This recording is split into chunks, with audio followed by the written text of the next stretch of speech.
আমি হচ্ছে নামাজের সময় হলেই আমি ব্যবসা অফ করে চলে যাই, এখানে এভাবেই সবকিছু ঢেকে চলে যাই। যে যেই ব্যবসা করুক না কেন, কিন্তু যে যে হালতে থাকুক না কেন, নামাজটাকে ছাড়া যাবে না। যদি নামাজের সাথে লেগে থাকেন, অবশ্য কিভাবে যে বারাক আসবে সেটা একমাত্র আল্লাহ তাআলাই জানবে। আপনি বুঝতেও পারবেন না যে কিভাবে বারাক আসতেছে, কিভাবে আপনার ব্যবসা চলতেছে, কিভাবে মানুষ আপনাকে ভালোবাসা দিচ্ছে। এটা একমাত্র আল্লাহর তরফ থেকে আসবে। যে হালতেই যে থাকেন না কেন, নামাজটা কখনোই ছাড়া যাবে না। আপনারাও যারা ব্যবসা করেন তাদের উদ্দেশ্যে বলবো যে যখনই আজান হবে ইনশাআল্লাহ হাতে সময় নিয়ে চলে যাবেন। নামাজ কাস্টমার থাকুক, কাস্টমারের জায়গায় থাকুক, আপনি আপনার জায়গায়, অথবা হ্যাঁ কাস্টমারকেও দাওয়াত দিবেন, যে যাওয়া সে যাবে, আর না হয় তারা থাকবে, বলবেন যে ভাই বসেন আমি নামাজের পরে আসতেছি। তার মানে আপনি হচ্ছে আজান হয়ে গেলেই বন্ধ করে রেখে নামাজে চলে যান? আজান হয়ে গেলে যতক্ষণে, যেমন মাগরিবের সময় হচ্ছে সময় কম থাকে, এই জন্য আজান দিলে চলে যাই। আর আসলের সময় হচ্ছে 15 মিনিট 20 মিনিট সময় থাকে, তো যখন 5 মিনিট আগেই আমি চলে যাই নামাজের। আমি এরকম একটা ব্যবসা চাইতাম আল্লাহর কাছে, যে ব্যবসাটা হচ্ছে করলে দিনেরও খেদমত করতে পারবো, ফ্যামিলিরও খেদমত করতে পারবো, আর আমারও জীবন চলে যাবে।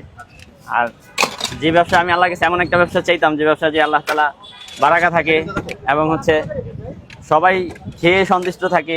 তারপর হচ্ছে মানে যে ব্যবসা করলে আমার আমলে কোনো ঘাটতি হবে না।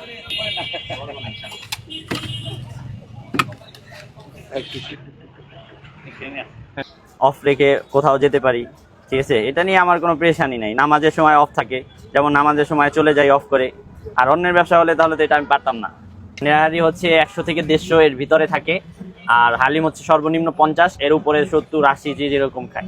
জি, সপ্তাহে 7 দিনই খোলা থাকে। যদি কোনো হাজত না থাকে, তাবলিগে না যাওয়া হয়, তাহলে হচ্ছে অফ থাকে। হ্যাঁ, তাবলিগে গেলে বন্ধ থাকে, আর যদি তাবলিগে না যাওয়া হয় তাহলে হচ্ছে খোলা থাকে।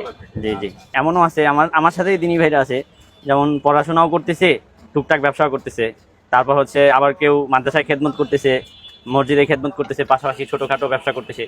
আর ব্যবসা করলে অবশ্যই তার যেরকম একটা মসজিদ মাদ্রাসায় যারা থাকে তাদের ওরকম অ্যামাউন্টটা থাকে না, ওরকম বেতন দেয় না।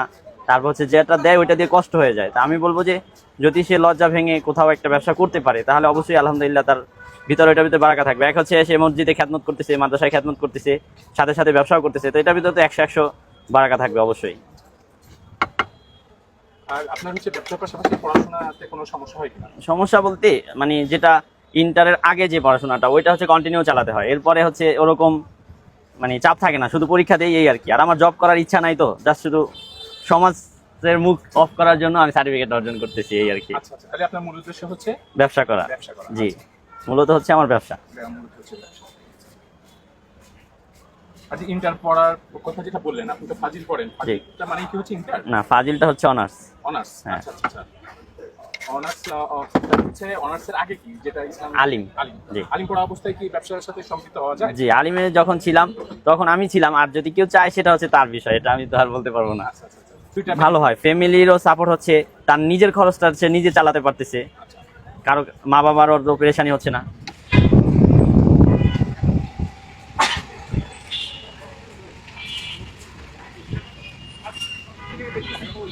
মনে করো